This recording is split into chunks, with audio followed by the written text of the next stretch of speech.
En este caso estoy encargado del grupo de Alfa, estoy también al cargo con los matrimonios y estoy también echando una mano en la escuela de Leonor Vaqueriza, de que tienen unos talleres para autoempleo. Y bueno, pues ahí se da también una parte de desarrollo humano, entonces ahí las madres me pidieron si echaba la mano. Y ando también, digamos que una de las partes donde me puso el padre Víctor también, pues es en la capilla de aquí abajo de Guadalupe, ¿no? En Victorias Bajas, y también estoy en Victorias Altas luego en la catequesis, ¿no? Entonces, prácticamente ando por todas partes, ando conociendo la zona. Digo, de repente cuando llegué aquí no sabía ni dónde estaba. De hecho, cuando me ordené, el padre me dijo: yo soy tu nuevo párroco. Y dije: qué bueno. Digo, ¿dónde queda la parroquia? No sabía ni dónde estaba. No había tenido de repente, hacía poco que había estado en una visita pastoral aquí en la siguiente parroquia que hay subiendo por el camino de Toluca, San Francisco. Y es así, me recorrí todas las barrancas hasta arriba y para abajo, ¿no? Y cuando me dijeron que iba para allá, dije: ay, otra vez barranca hasta arriba, barranca hasta abajo, ¿no?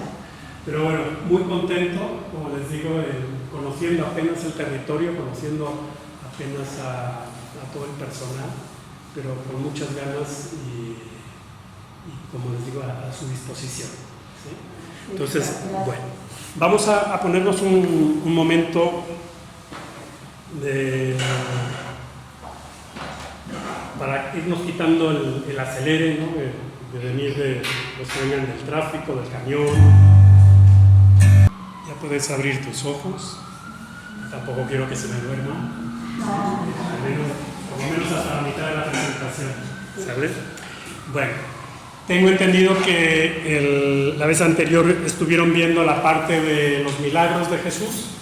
Son signos, no es tanto irnos por la idea del milagrerismo, no es tanto el ver las cosas como algo mágico, sino vemos como cada uno de esos milagros son un signo del reino de Dios entre nosotros. Es precisamente esos signos que Jesús va haciendo. En el Evangelio de Juan precisamente los llama signos y no milagros, porque vienen siendo eso.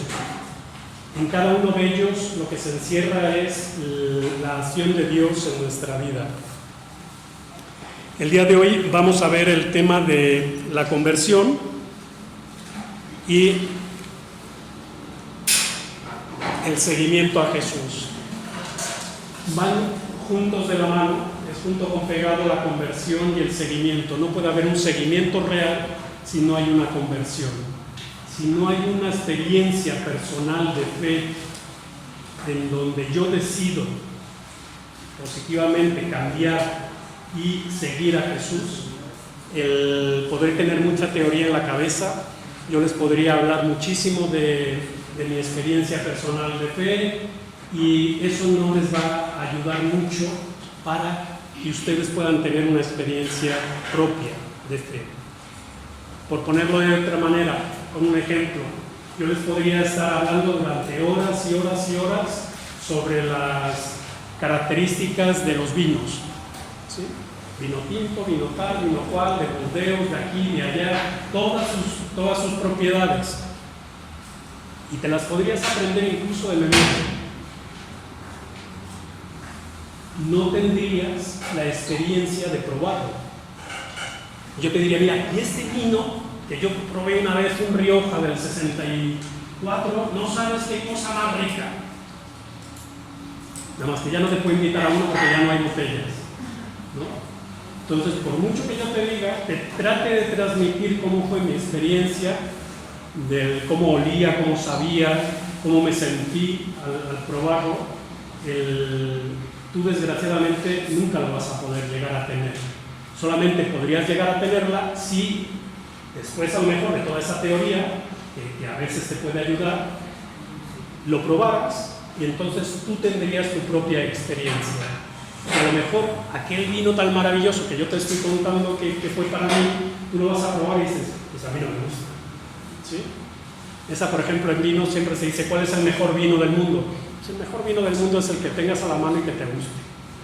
Ni más ni más menos. No es el más caro ni el más barato, ¿no? A lo que voy es esto. Si no es una experiencia personal, no lo vas a poder transmitir tampoco. ¿Sí? No lo vas a poder vivir.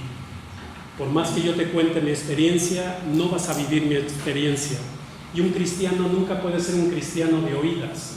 ¿Sí? No es de que, es que el diácono José Luis experimentó esto. Qué bueno por él. Pero tú, ¿cuál es tu compromiso? ¿Cuál ha sido tu momento de conversión? Y vamos a ir viendo cómo la conversión no es solamente un momento y ya. ¿Sí? Me acuerdo hace mucho tiempo con alguna gente de pastoral que de repente me dice, uy no, yo me convertí hace ya como 15 años o 20 años, ¿no? Y dices, qué bueno, te felicito. Y ya, ya se acabó.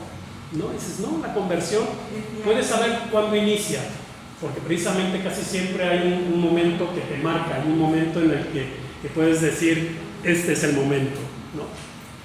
Normalmente no es cuando te bautizan, porque ahí normalmente cuando te han bautizado, salvo que te hayas bautizado de adulto, al bautizarte no tenías ni conciencia de lo que estaba pasando, ¿no? Yo ahora que me pongo a bautizar chamacos y los ves como se te quedan mirando a algunos ya cuando ya vienen un poco más creciditos, ¿no? De 2, 3 años, y de que miran así con una cara como diciendo, desgraciadísimo, me mojaste toda la cabeza, ¿no? No es a lo mejor una experiencia muy agradable para él en ese momento, ¿no? Debería de ser en el momento en que tomamos conciencia de nuestro compromiso bautismal, que eso es lo que nos falta muchas veces en nuestra iglesia. Tenemos una iglesia con muchos bautizados, pero que no viven su compromiso bautismal, ya sea porque no se lo transmitieron, no se lo fueron transmitiendo sus padres y padrinos, que es el compromiso que se les pide cuando bautizamos a un chamaquillo, y al final es como si vive como si no estuviera bautizado. Hoy en día tenemos que hacer todo un proceso para evangelizar a los bautizados. Antiguamente primero hacían todo un recorrido de preparación, todo el catecumenado, que podían ser de 2 a 3 años, y a partir de ahí podían decidir si se querían unir o no al camino. ¿Sí? O si estaban preparados. Si estaban preparados. En cambio hoy en día pues, asumimos que los padres y padrinos van a criar a ese muchacho, esa muchacha como cristiano, y al final pasa lo que pasa, ¿no? Tenemos gente ya bastante adulta en donde su proceso de conversión deja mucho que desear. Vamos entrando en materia.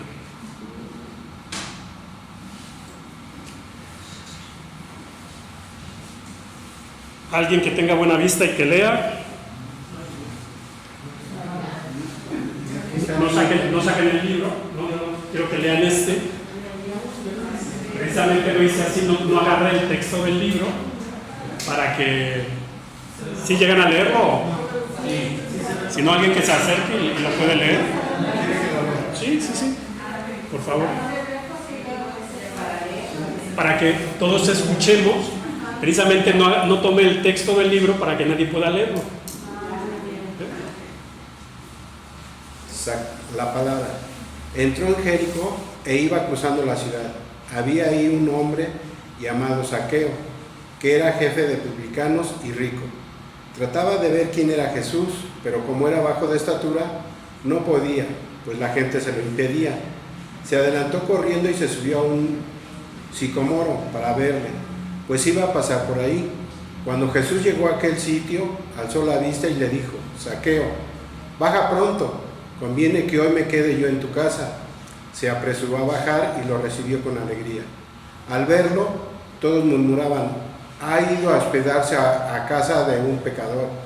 Zaqueo, puesto en pie, dijo al Señor: Señor, voy a dar la mitad de mis bienes a los pobres, y si en algo defraudé a alguien, le devolveré 4 veces más. Jesús le dijo: hoy ha llegado la salvación a esta casa, porque también este es hijo de Abraham, pues el Hijo del Hombre ha venido a buscar y salvar lo que estaba perdido. Palabra de Dios. Ok, y a lo mejor otros sacerdotes les dicen que lo digan yo. En una lectura que no es litúrgica, no hace falta, sobre todo cuando es una lectura que estamos estudiando, no hace falta estar continuamente en palabra de Dios. Les voy a decir el por qué también. Aquí nada más hicimos versículos, pero en el caso hay veces que tienes como 4 o 5 citas, y entonces después de cada una hay palabra de Dios, palabra de Dios, palabra de Dios. Y al final lo que se te queda resonando en la cabeza es palabra de Dios, palabra de Dios. ¿Sí? Y lo que estamos intentando en el estudio es de que se nos quede la palabra, no el dicho de la palabra de Dios. ¿Sí? Entonces conmigo lo podemos omitir mientras estamos aquí. Solamente cuando se lee litúrgicamente, entonces ahí sí es palabra de Dios. ¿Sale? Bueno, dicho lo cual, vemos en este texto la oferta. Hay 2 ideas que son principales. Una es la gratuidad. La salvación se ofrece sin pedir nada a cambio. ¿Sí? Es algo que Dios está dando gratuitamente y que lo ofrece al hombre. Cuando digo hombre, me refiero a hombre y mujer, ser humano. No vayamos a hacer como en la Universidad Ibero, que ahora tienes que decir todos, ¿no? Entonces, para todos. ¿Sale? Es sin condiciones, hay una gratuidad, pero sobre todo hay una universalidad. Vemos como en el pasaje anterior, en Zaqueo, dice, este también es hijo de Abraham. Aunque los hijos de Abraham lo tenían ya como que echado para afuera. ¿Sí? Este no, porque este es pecador. Este no es de los nuestros. ¿Sí? Sin embargo, Jesús precisamente viene y lo primero que hace es, este también es de ustedes, este también es mío. ¿Sí? No excluye, sino que al contrario, abre siempre el redil para que puedan entrar todos. Esa es una de las visiones que debemos de tener nosotros como agentes de pastoral, en donde si queremos ser ejemplo del maestro es en esa gratuidad, en esa universalidad y sin condiciones. No puedes condicionar al otro para, si quieres que te diga, si quieres escuchar la palabra, no, entonces tienes que ser de como yo te diga. ¿Sí? Muchas veces queremos que los demás sean primero como nosotros queremos que sean y después vemos. Dices, no, aquí se les da la palabra, se les ofrece la salvación, se les ofrece el servicio sin depender primero el cambio. El cambio vendrá, o a lo mejor no.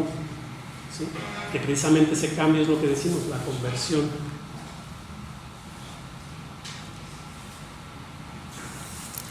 ¿Por qué necesitamos de la conversión?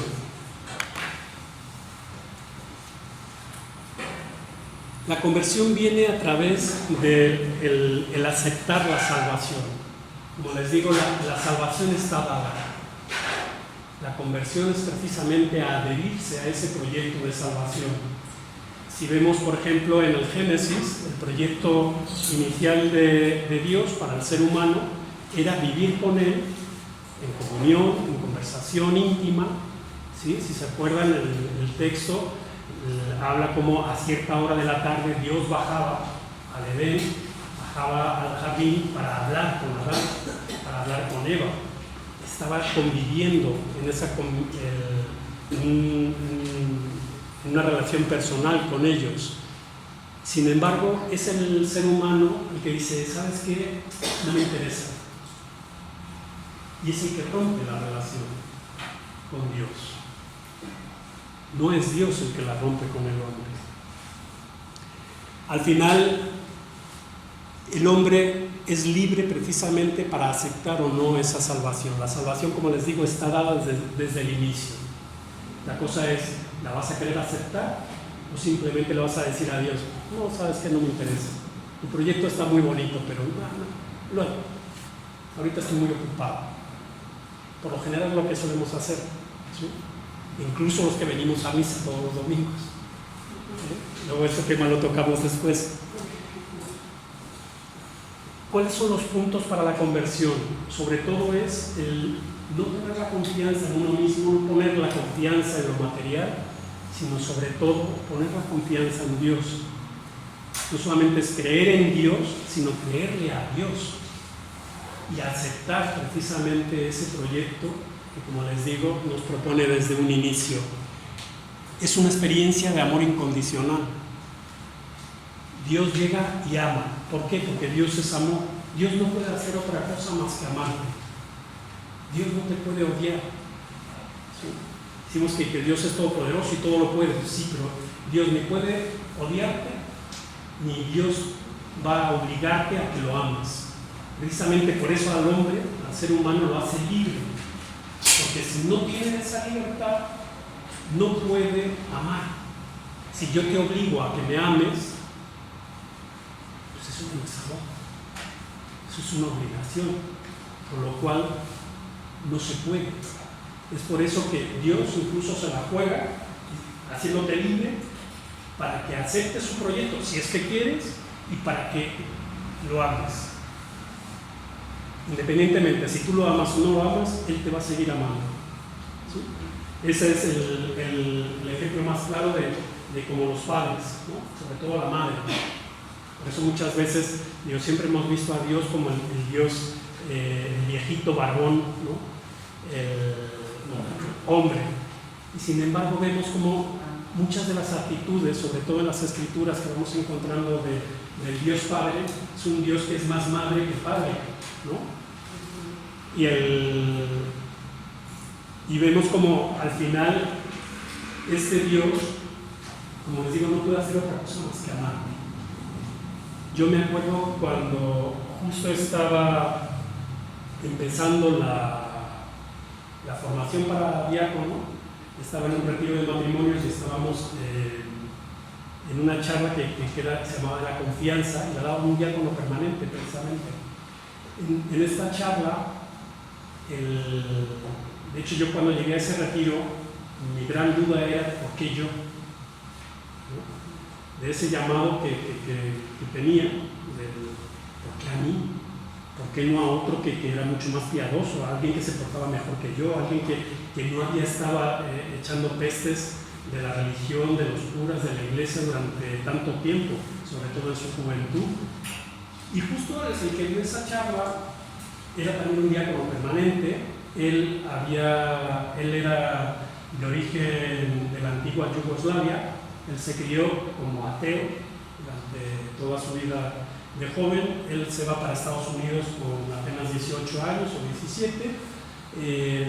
Ahí conoce a una muchacha. La muchacha le empieza a hablar de Cristo.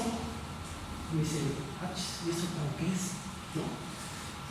Le empieza a interesar el tema, empieza a involucrarse en el estudio sobre el Cristo y el cristianismo. Al final se bautiza, al final se casa, al final tiene 2 niñas y al final tiene también el llamado para diácono permanente. Justo cuando estaba él por ordenarse, estaba en una hora santa, y en esa conversación con el Señor le decía, pues Señor, ¿cómo yo, con todo lo que he dicho, con todo lo que he hecho en contra tuya, ¿no? Y decía, exacto.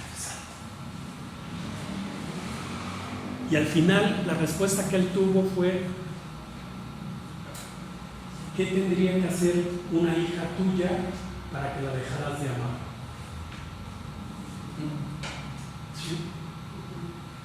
Todo ese rollo viene precisamente para explicarles eso. ¿Qué tendría que hacer un hijo tuyo para que lo dejaras de amar? ¿Te podrá gustar o no lo que esté haciendo, lo que esté diciendo? Podrás estar de acuerdo o no de acuerdo, pero ¿lo vas a dejar de amar? Ese es el punto medular. Es ese amor incondicional que Dios te ofrece, incluso aunque tú lo rechaces. Tenemos en la parábola precisamente del hijo pródigo. Si se acuerdan, el padre está esperando en el camino, y en cuanto lo ve, él está esperando que regrese. Él tiene la esperanza que va a regresar, y en cuanto lo ve, sale corriendo y se avienta a su cuello y lo cubre de besos. ¿Sí? Ese es el padre, madre que se nos viene haciendo el modelo que nos explica Jesús. Este es mi Padre, este es el Dios en el que quiero que crean, si creen en mí.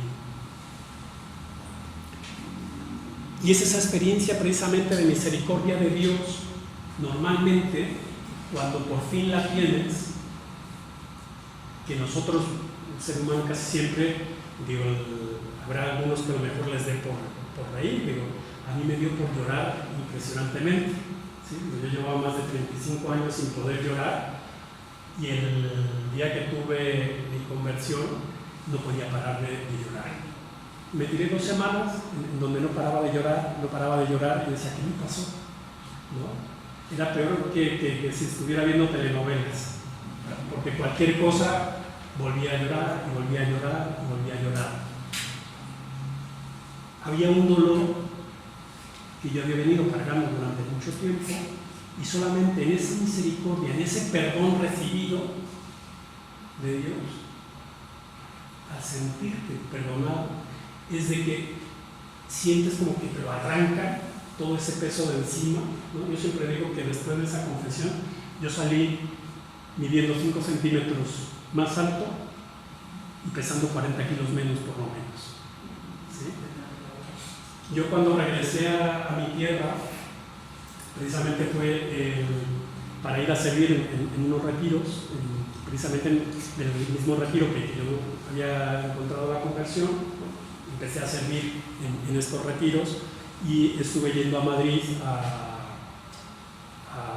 servir, y me acuerdo que estaba comiendo en casa de mi familia, y mi primo hermano, con el que yo me había criado desde muy chico, lo veía como de reojo, como se me volteaba así, como que me quería decir algo, pero como que no se atrevía, ¿no? Hasta que al final le dije, ¿qué pasó? Me dice, bro, ¿y qué te tiró del caballo? ¿Qué? ¿No?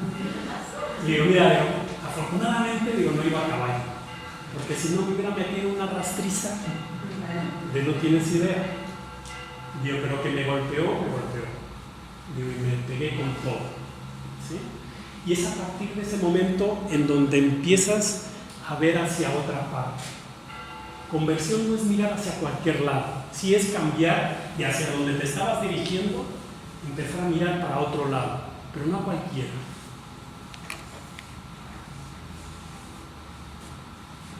La conversión precisamente es adherirte y seguir el proyecto del Evangelio del Reino. Es el seguimiento a Jesús y esa vida en comunidad. Yo a partir de ahí empecé a vivir con esta comunidad, como les digo, es el grupo de Emmaús, y para mí la mayor parte de ellos, con los que he servido en infinidad de retiros, para mí son como mis hermanos. Es un retiro que además es testimonial, en donde sé perfectamente la vida de cada uno de mis hermanos, sé por dónde han tenido que pasar. Muchos han pasado por donde yo he pasado, cada quien a su manera, y conocemos precisamente nuestras fortalezas, pero sobre todo conocemos nuestras debilidades. Sabemos, ahora sí, de qué pie coge a cada uno, ¿sí? Y sin embargo nos recibimos con esa caridad fraternal entre nosotros. Ya sabemos qué fallo tiene cada uno y tratamos de corregirlo, que eso vendrá después. Pero es algo que vas formando comunidad. Precisamente este retiro, una de las cosas por las que nace este retiro, nació en Miami, y es porque tenías una comunidad que asistía mucho a misa, ¿sí? Por decir que aquí en Cristo Rey tenemos misas de 400 gentes, y tenemos a las 8 de la mañana, a las 10 de la mañana, a la 1, a las 7.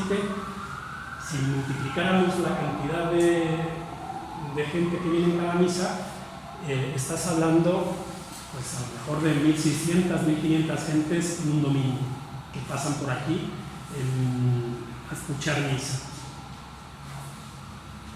pero realmente no son comunidad. Ese es el grave problema que tenemos en nuestra iglesia. Mientras que la iglesia primitiva primero era una comunidad, hoy en día no. Hoy en día nos convertimos en no sé a qué, porque cada quien tira por un lado, ¿no? Y era como le decía yo a mi párroco anterior, que yo le decía, mira, digo, aquí los domingos nos juntamos tantos y venimos a celebrar juntos,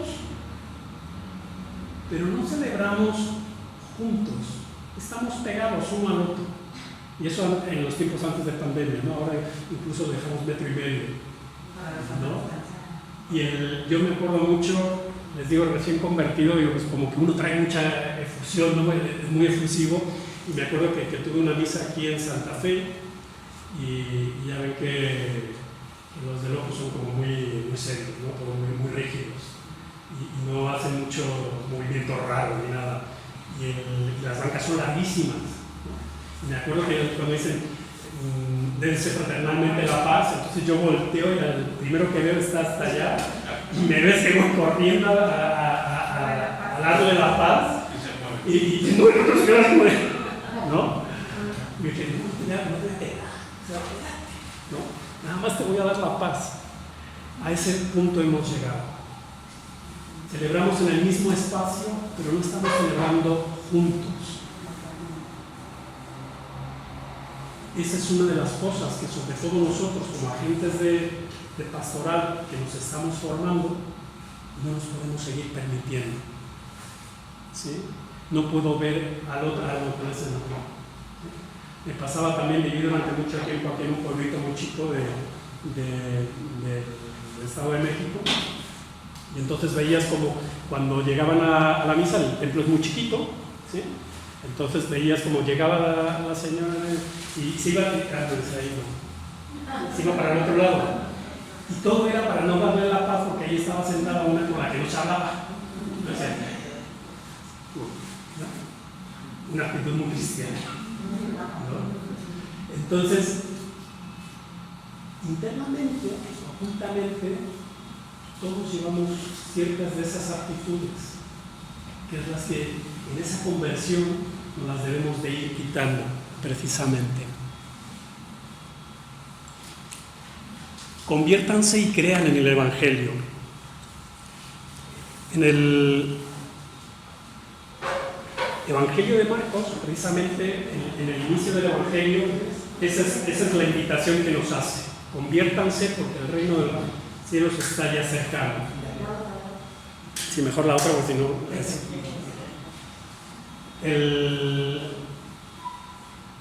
Y ahí también nos dice algo que es vital. Pasó haciendo el bien. ¿Sí? Ser cristiano, ese proceso de conversión, no solamente te debe de llevar a ser bueno. Yo siempre les digo a los hombres de Mahón, siempre les digo, no se conformen con ser buenos, ¿sí? Que es no hacer el mal, porque ya es un primer paso. O sea, si nada más puedes llegar hasta ahí, bueno, está bien. De momento quédate ahí, después ya vamos viendo. Pero en principio, la tirada del cristiano no es solamente ser bueno, sino pasar haciendo bien, allá donde estés. Esa es la gran diferencia, ¿sí? Exactamente.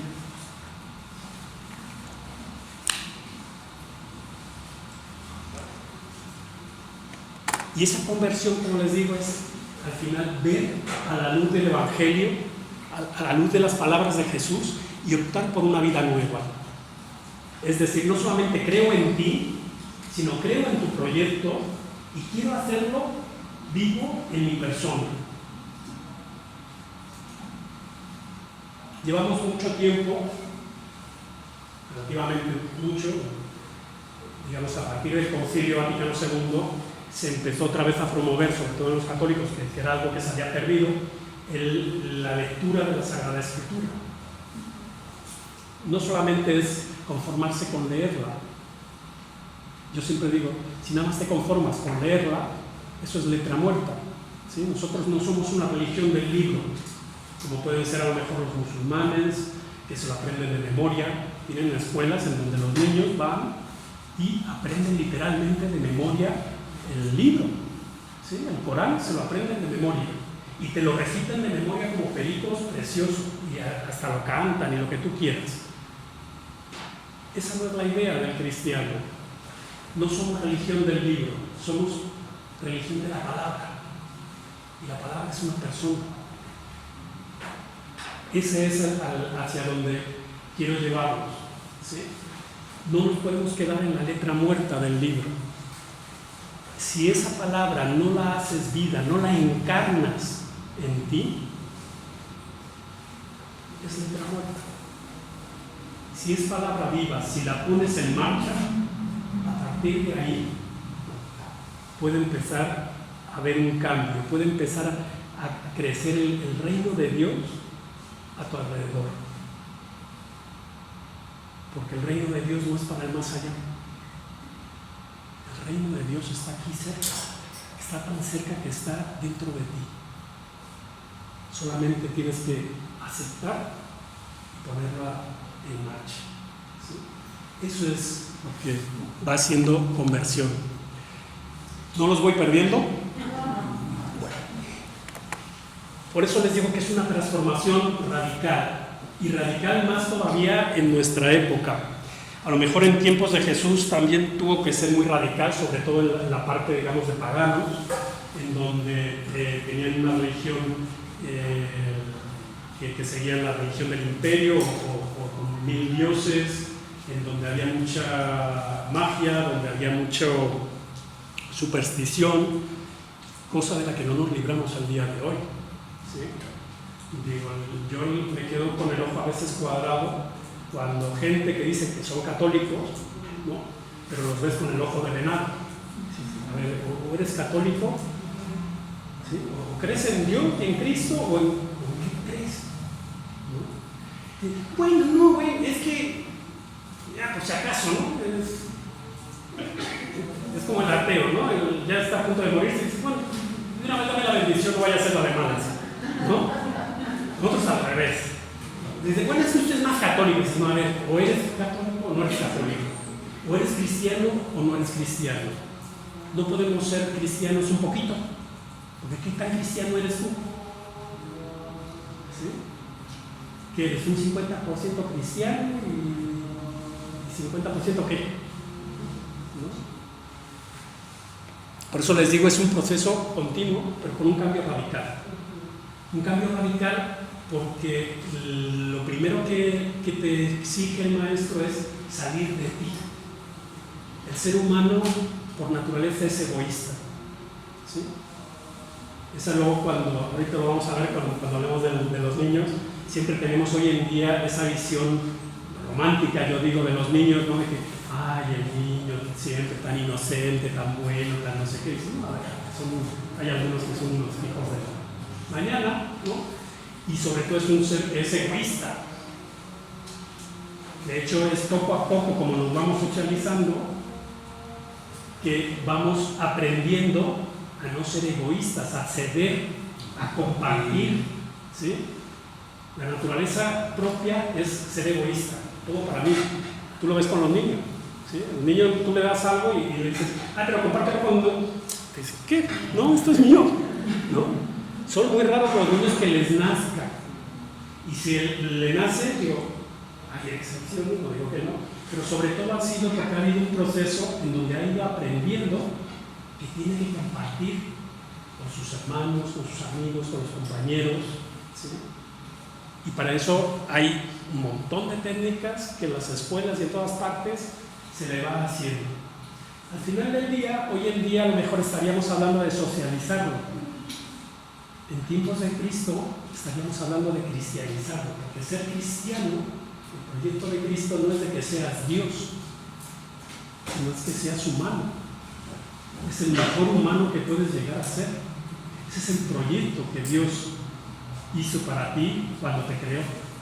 Cuando creó al ser humano, ese es el que seas humano, que seas hombre, que seas mujer, más nada, ¿sí? Por eso la maravilla en nuestra religión, tenemos de que todas las religiones siempre se trata uno de alcanzar a Dios. En nuestro caso no. En nuestro caso es Dios el que baja a nosotros para que nosotros no tengamos que ir a ninguna parte. Dios se hace hombre para enseñarle al hombre cómo ser hombre. ¿Sí? No nos tenemos que hacer dioses. Ser santo no es hacerte Dios, sino hacerte el mejor hombre, la mejor mujer, lo más apegado al proyecto original que Dios tenía para ti desde un principio. Al final del día, esa es la santidad, y así es como terminas consiguiendo la salvación.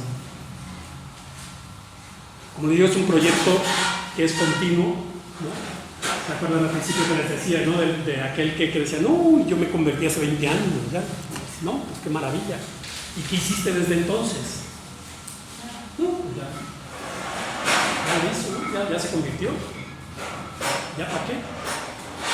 Como les digo, es un trabajo que es continuo. Uno no deja de aprender a ser hombre, a ser mujer en ningún momento. Digo, dejaremos el día que nos vayamos al otro lado. El día de la Pascua nuestra, ahí será cuando acabe nuestro proyecto aquí, y entonces pasaremos a la otra etapa. Pero mientras es un proyecto que todavía sigue. Todavía tienes cosas por aprender, todavía tienes cosas por sentir, todavía tienes cosas por las que agradecer día con día. ¿Sí? Incluso en esa conversión, una de las cosas más fuertes que hay es precisamente aprender a ser agradecido, incluso de las pérdidas. Y yo al principio, la primera vez que escuché ese tema, decía, ¿cómo vas a agradecer por la pérdida? ¿No?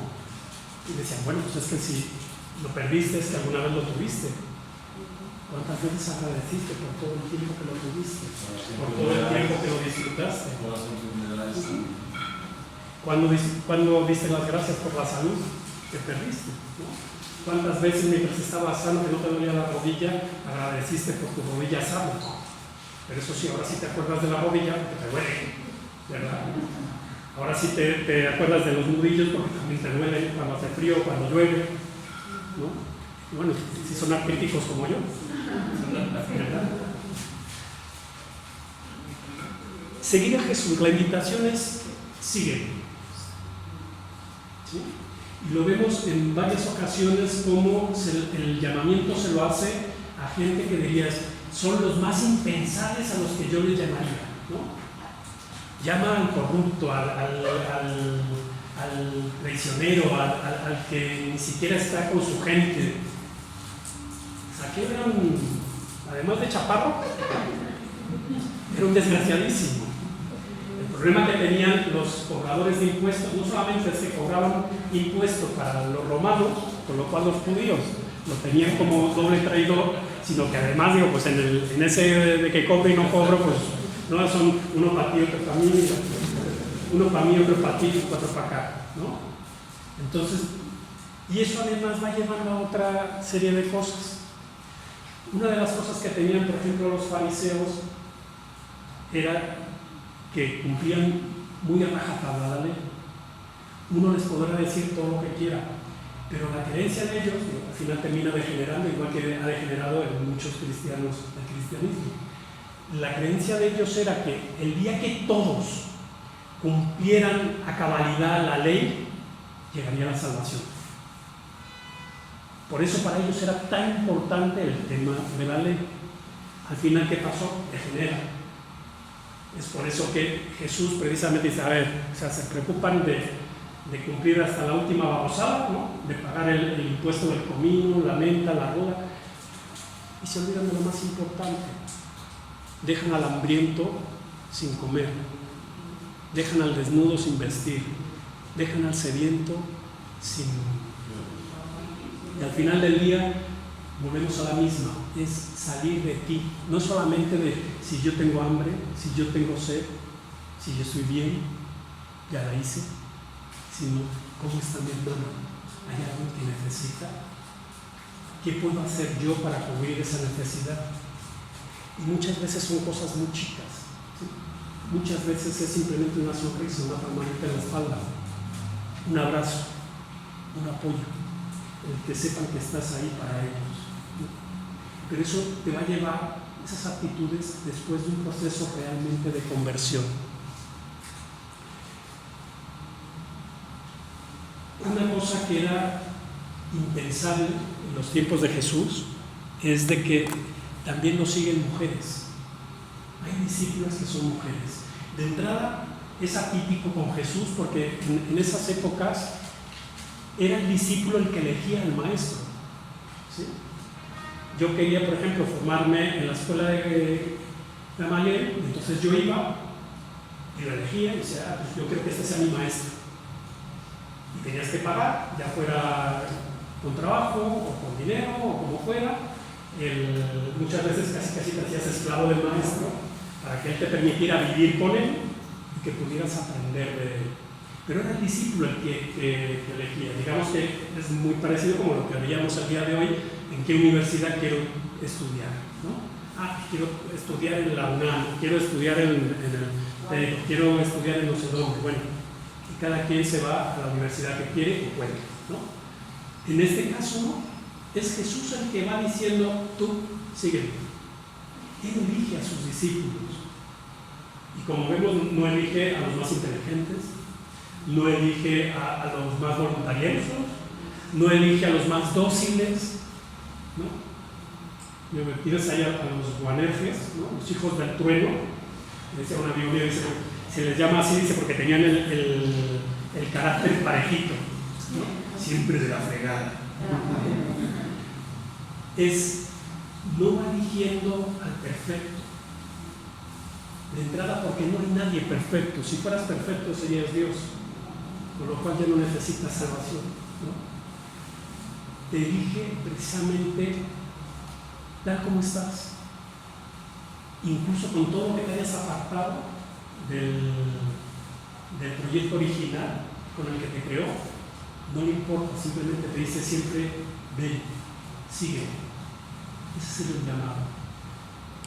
Con las mujeres, como les digo, no solamente es el maestro el que está eligiendo a los discípulos, sino que también a las mujeres, que en ese momento era impensable que una mujer entrara en cualquier tipo de escuela o en cualquier tipo de cuestión académica, ¿sí? Son rarísimos.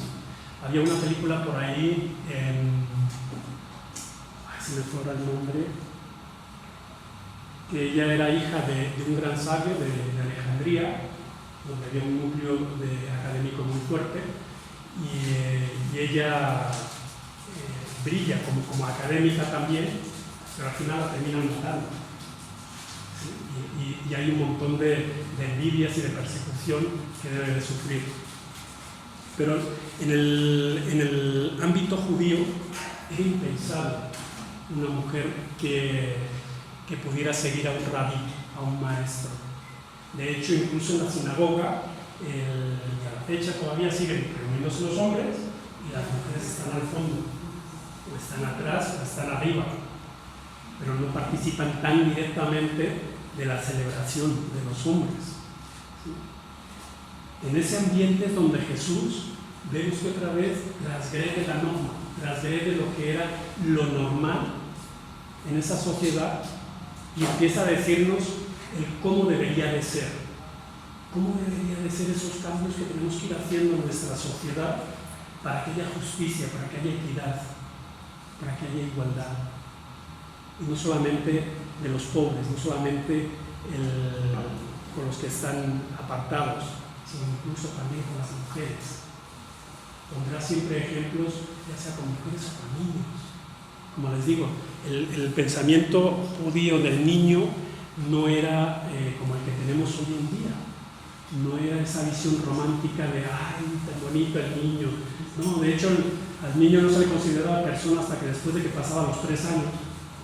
Por eso era que lo presentaban a esa edad, porque ya como que a esa edad ya se había dado, ¿no? Ya digamos que ya era más difícil que se nos fuera a morir, y entonces, bueno, a partir de ahí ya le puedes empezar a tomar cariño, ¿no? Ya se empieza a considerar persona. Hasta ese momento era poco, más o menos al estado de un esclavo, por ahí se iba. Un esclavo y un niño eran prácticamente lo mismo, no estaban considerados como persona, digamos, todavía de pleno derecho. Seguimiento del maestro, es un seguimiento además que lo pide de una forma tan radical de deja todo, olvídate incluso de ti mismo, olvídate de lo material, incluso de los lazos familiares que no sean ese absoluto. Dios está primero. Por lo mismo que amas a Dios, al final también vas a amar a tu familia, no es de que dejes de amar a la familia, ¿no? Cuando se oyen los pasajes de quiénes son mi madre y mis hermanos, mi madre y mis hermanos son aquellos que escuchan la palabra y la ponen en práctica, ¿sí? Que esa es la maravilla. Por eso les digo, no solamente se conformen con escuchar la palabra, pónganla en práctica, si de verdad quieres ser familia de Jesús, ¿no?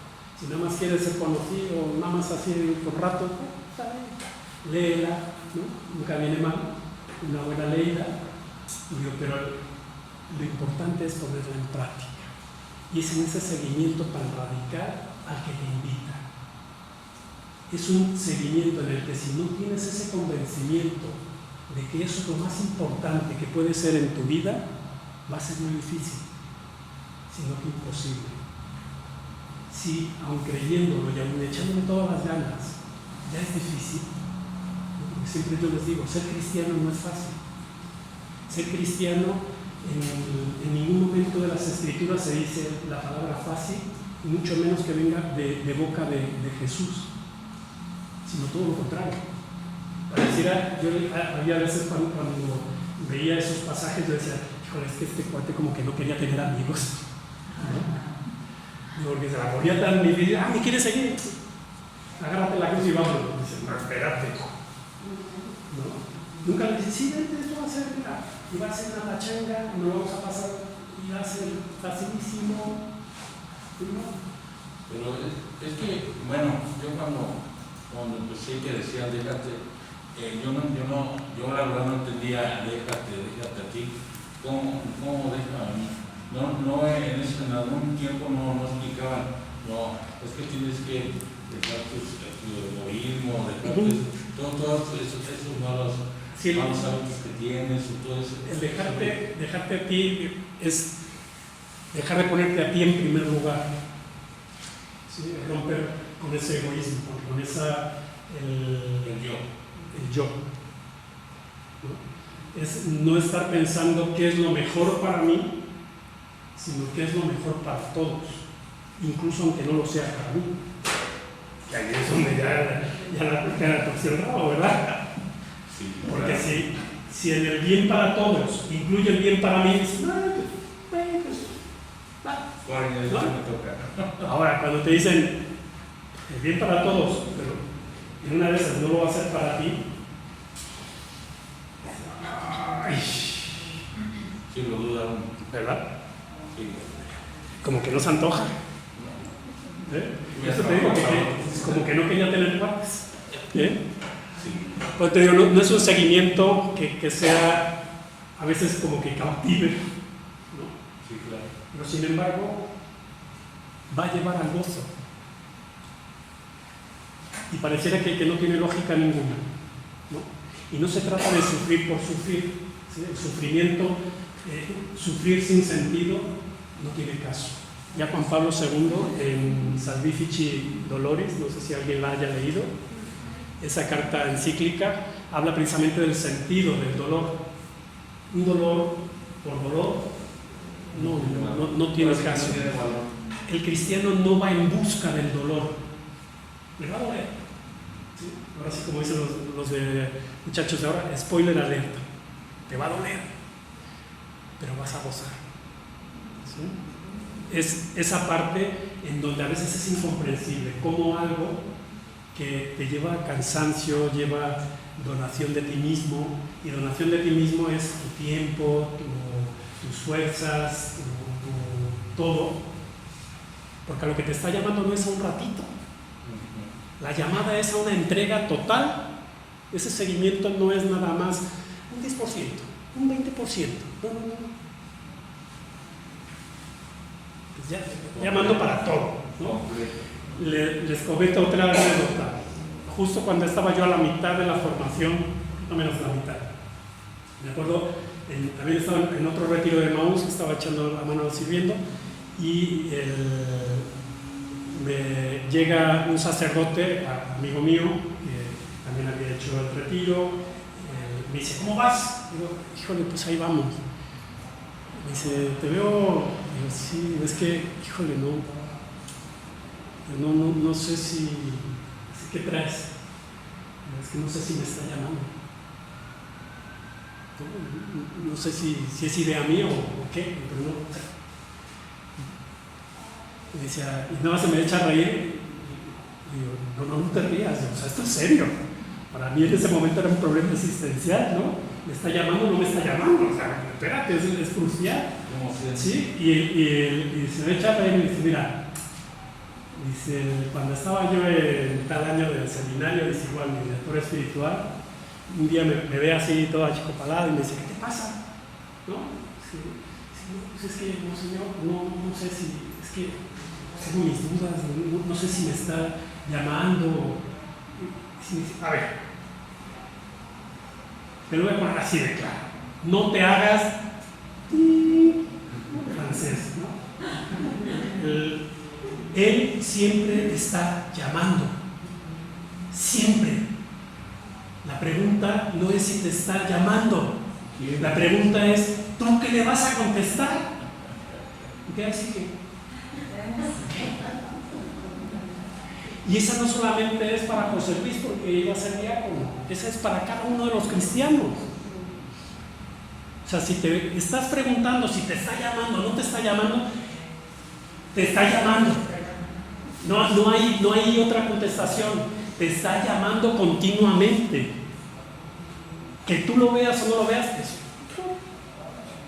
¿qué le vas a contestar? La pregunta no es si te está llamando, la pregunta siempre es la del millón. ¿Qué le vas a contestar? ¿Vas a decir sí? ¿Le vas a decir no? ¿Vas a decir no, espérame porque tengo que ir a probar la yunta de bueyes nueva que acabo de comprar? Porque hay veces que los hacemos como los que llevan la yunta, ¿no? Entonces les digo, la pregunta no es si te está llamando, si te está llamando al seguimiento, siempre te está llamando. Condiciones para seguir a Jesús. Una, la fe, que es un don. No puedes esforzarte más por creer más, ¿no? ¿Se acuerdan de ese pasaje que es bellísimo? Creo, Señor, pero aumenta mi fe. Porque yo haga lo que haga, por mi propio hacer, no voy a conseguir aumentar mi fe. Yo no te puedo regalar 1 kilo de fe. No por rezar 40 novenas vas a tener 100 gramos más de fe. No por estudiar 2 años más de teología vas a tener más fe. Muchas veces al contrario. Hasta la poca fe que tenías la pierdes. Porque además te empiezas a plantear otras cosas. Entonces, la fe es un don de Dios. Esa fe que se nos ha regalado es algo que está innato desde que Dios insufló su aliento en el ser humano. Hay algo en el corazón del ser humano que siempre va a tender a buscar a Dios, de una u otra manera. Hoy en día lo vemos en mucha gente que o se ha ido de la Iglesia Católica o nunca estuvieron en la Iglesia Católica y los vemos desesperadamente buscando a Dios. Y lo terminan encontrando, bueno, no encontrando, pero lo andan buscando en cada cosa, ¿no? Que de repente dicen, no, es que lo de ustedes es muy complicado, ¿no? Es muy difícil de creer en eso de la resurrección, y no, eso es muy, muy difícil. Y cuando te empiezan a contar en donde andan metidos, dices, caray, es más difícil todavía creer eso, ¿no? Digo, ya lo tienes en el que de los que pensaban que venía el ovni y se los iba a llevar y entonces se suicidaron, sectas que salen como los hongos en primavera con el agua, que terminan creyendo en tarugadera y media. se nos achaca también mucho que de repente el cristianismo era algo como que muy simple y para simples. Dices, no. De verdad hay mucho estudio detrás de nuestra religión. En estos 2000 años ha habido muchísimo estudio para tratar de explicarse el hombre, para poder razonar su fe. Y la fe se razona. Una fe que no es razonada, pues es una fe infantil, ¿no? Una fe en donde pues, dices, pues crees, ¿en qué crees? Se necesita amor y se necesita unidad. Amor no como un sentimiento bonito. ¿Sí? El amor precisamente es una acción en donde continuamente te estás dando. ¿Sí? Amar no solamente es sentir mariposas en el estómago, dices, eso es enamoramiento, y está, además, es muy similar al momento con algunas sustancias en donde tienes la alteración de conciencia, ¿no? Veo que casi todos somos ya bastante grandes, seguramente habremos pasado por algún momento de enamoramiento en nuestra vida, ¿no?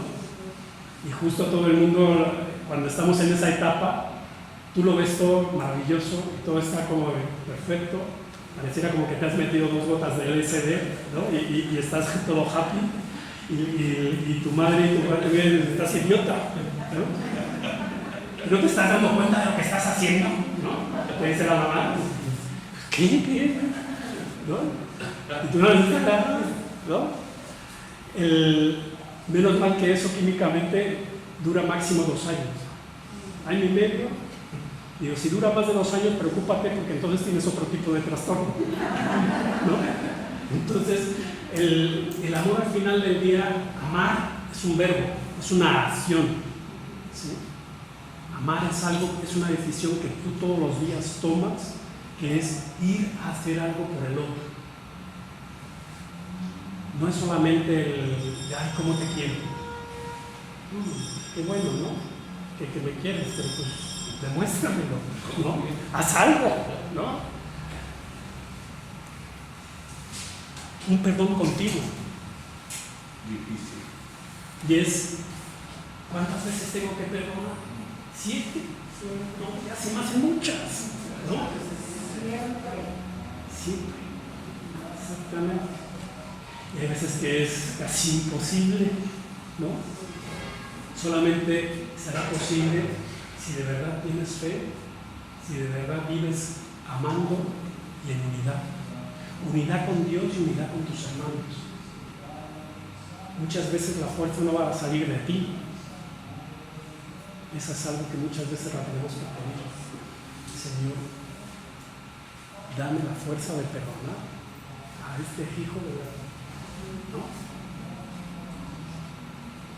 Amar incluso al que me odia. Porque amar al que me cae bien y al que es de mi familia y al que es cercano mío, es fácil, ¿no? Okay, ahora ponte a servirle y amar al que te odia, al que te ha hecho el mal, al que es tal por cual, que además es ni cree en Dios, ¿no? Ni siquiera testigo de Jehová, vete a saber qué es. Una de las cosas en donde se vive eso a veces en el extremo es, por ejemplo, en los reclusorios. Cuando vas a servir a un reclusorio, y yo tengo hermanos que han tenido problemas de secuestro o han tenido problemas de extorsión, y de repente estás sentado con extorsionadores, con secuestradores, con asesinos, con violadores, y lo tienes que hablar. Joder. Y créanme, no nace. De repente de uno no nace.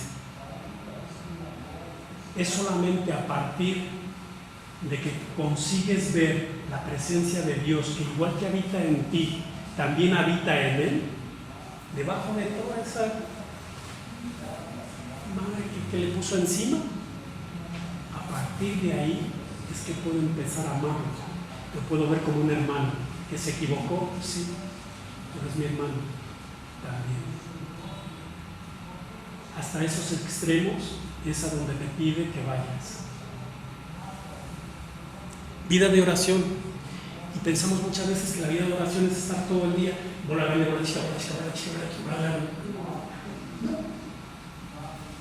La oración es una conversación íntima con Dios. No es solamente el estar repitiendo todo el rato jaculatorias, no es estar continuamente echando la parte de repitiendo ya estructuras hechas, sino es de repente decirle, ¿sabes qué, Dios? Hoy estoy hasta la madre. Y se vale. Muchas veces, sobre todo cuando empiezan en sus etapas de inicio de conversión, hay gente que está muy enojada con Dios, porque ha tenido alguna etapa de su vida, se murió un familiar, tuvo una enfermedad muy grave, cualquier cosa, pero tienen un enojo. Está bien. Se vale. Dicen, sí. De entrada, si estás enojado con Dios, buena noticia, cree en Dios. Cuando alguien dice, es que estoy... No puedes decirle eso a Dios. No, déjalo que se pelee. Déjalo que le diga todo lo que le tenga que decir. Y cuando les digo, ¿se vale estar enojado con Dios? Sí se vale. Digo, lo que no se vale es que estés eternamente enojado con Él. ¿No? Pero déjalo que saque todo lo que tenga que sacar. Porque una vez que saque todo lo que tenga que sacar, como les digo, y ahora sí, ya le dijiste todo lo que le tienes que decir. Perfecto. Ahora escúchalo. La oración es una conversación, como les decía, íntima. Y en la conversación es de ida y vuelta. Lo malo es de que estamos acostumbrados nada más a yo hablo. Eso de habla Señor, que tu siervo escucha, no, eso no se nos da. Dice, cállate Señor porque va a hablar tu siervo. El momento más importante de la oración no es cuando tú hablas. Lo más importante no es lo que tú le dices, sino cuando escucha. ¿Sí? Justo esta semana, este domingo, veíamos en la reflexión, los que estuvieron en la misa de 11, a lo mejor me escucharon decirlo, ¿dónde puedes escuchar el día de hoy a Dios? ¿No? Muchas veces. La Sagrada Escritura. Una lectura orante. Precisamente ahí es donde te va a empezar a hablar. En una escucha en donde después de que le has dicho, Señor, hoy me siento de la fregada. Por esto. Y ahora cállate, silénciate, respira, hondo y escucha. Y de repente, es que no me dice nada. A lo mejor era lo que necesitabas. ¿Sí? Muchas veces tu problema no se va a arreglar con otra cosa, porque además le estás pidiendo a Dios que te arregle tu problema. Cuando el problema lo tienes que solucionar tú, Dios no va a hacer nada que tú tengas que hacer. ¿Sí? Muchas veces, ay Señor, que me toca la lotería, que no sé qué, que no sé cuántos, que esto es, y que el problema este se me resuelve, que esto. Espérate. ¿Qué vas a hacer? ¿Quieres ponte a trabajar? Ponte a estudiar, ¿no? Ahora quieres tenerlo todo y sin trabajar ni estudiar ni nada, claro, pues al final que terminan en el narcotráfico, ¿no? Para ganar mucha lana, rápido y sin tener que esforzarse. Que es lo contrario precisamente de lo que debería de hacer un cristiano. ¿Por qué? Porque la otra visión es solamente cuento yo, no quiero esforzarme, no quiero salir de mí, solamente quiero recibir y no estoy dispuesto a dar. Y solamente doy si me conviene, porque voy a recibir más, si no, no. ¿Sí? Justo un cristiano es todo lo contrario. Por eso lo que estás llamado es a eso, a esforzarte. a un camino que no es fácil, a un camino que a veces lleva sufrimiento, sí. No que sufras por sufrir, ¿sí?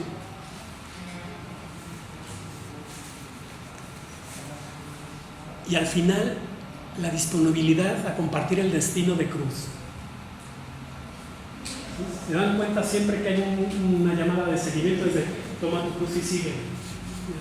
Ay, híjole, tú iba bien hasta ahí. No me pidas que me suba aquí, Señor. Y veamos la cruz, no como que te está llamando a que te ensangrentes ahí, no. Lo que sí te está llamando es a una entrega total, un vaciamiento total de ti. Eso es lo que representa para el cristiano la cruz. No es la sangre. Que sufrió, sí sufrió. Que lo mataron, sí, lo mataron. Pero la gran noticia no es de que murió. La gran noticia es que resucitó. La gran noticia es que se entregó voluntariamente por ti, por mí y por cada uno de nosotros. Y a lo que te está invitando no es ni más ni más menos. Vino Dios, se hizo hombre para enseñarte a ser hombre, a ser mujer. Ahora, ¿quieres serlo? ¿O le vas a decir como Adán, está muy bonito tu plan, pero sabes que no me interesa? ¿Tienes esa opción? Todavía. Y al final tenemos el modelo perfecto de cristiano, el modelo perfecto de discípulo, María. Con María tenemos un problema a veces de que la endiosamos de más. La queremos subir tanto, que le hacemos perder su humanidad. Y al perder la humanidad, María, nos metemos en un problema muy grande. Eso me acuerdo un formador mío que nos decía, tengan cuidado, porque si María pierde la humanidad, ¿de dónde toma Jesús la humanidad? De María. Si María pierde la humanidad, ¿de quién la va a tomar? Si Jesús pierde la humanidad, lo que no se asume, no se redime. La conclusión de este sacerdote era, en pocas palabras, estamos fregados.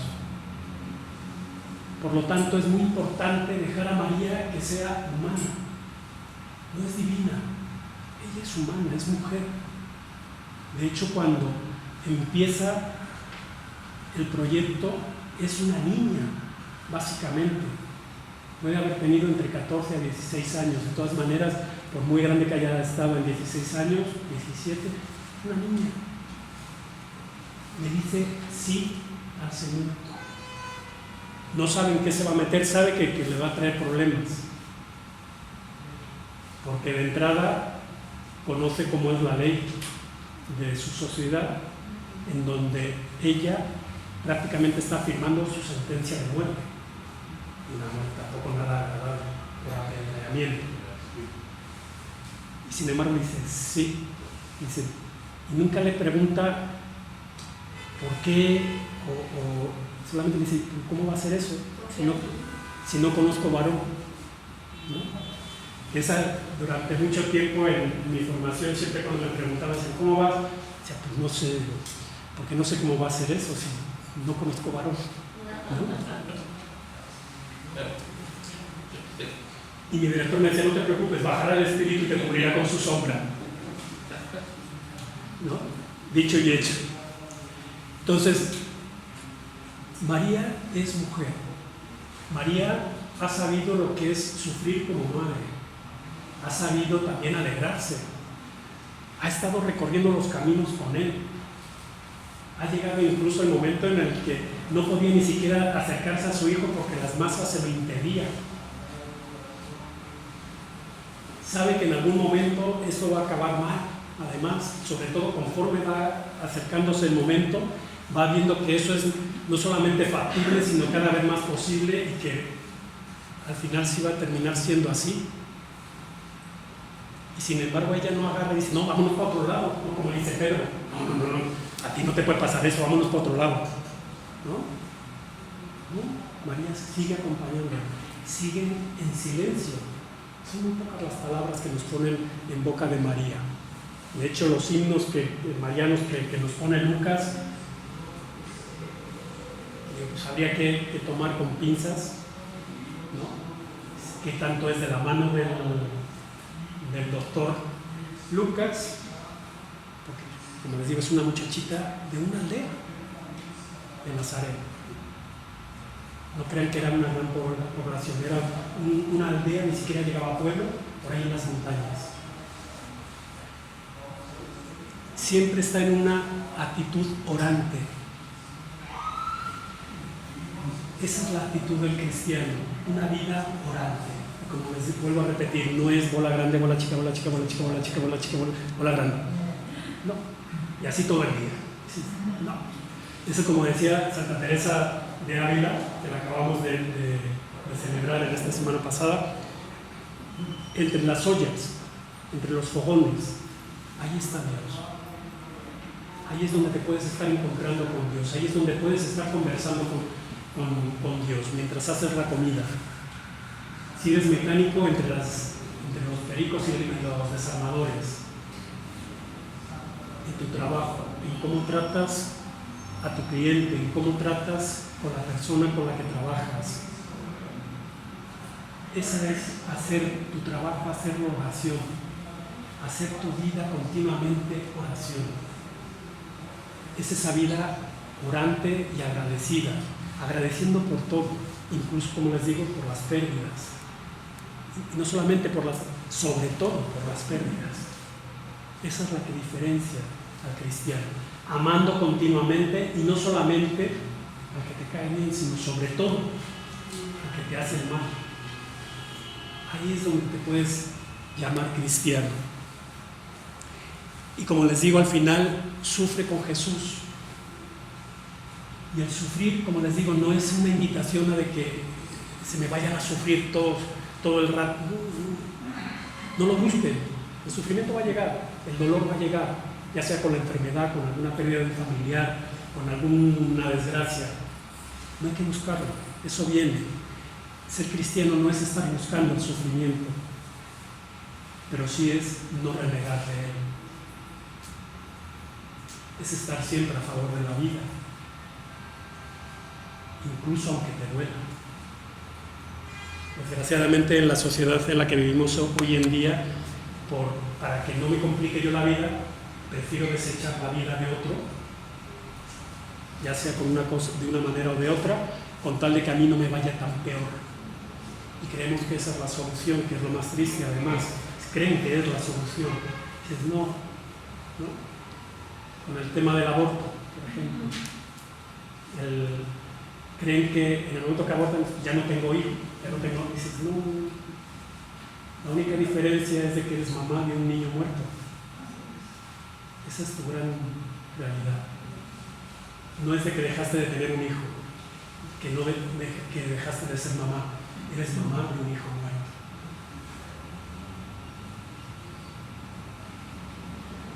Lleva su sufrimiento también. Con esto, las actividades grupales, no sé si las hacen aquí, Estrella. No, las hacen de manera individual y por medio de un formato. Ellos lo resuelven y lo entregan.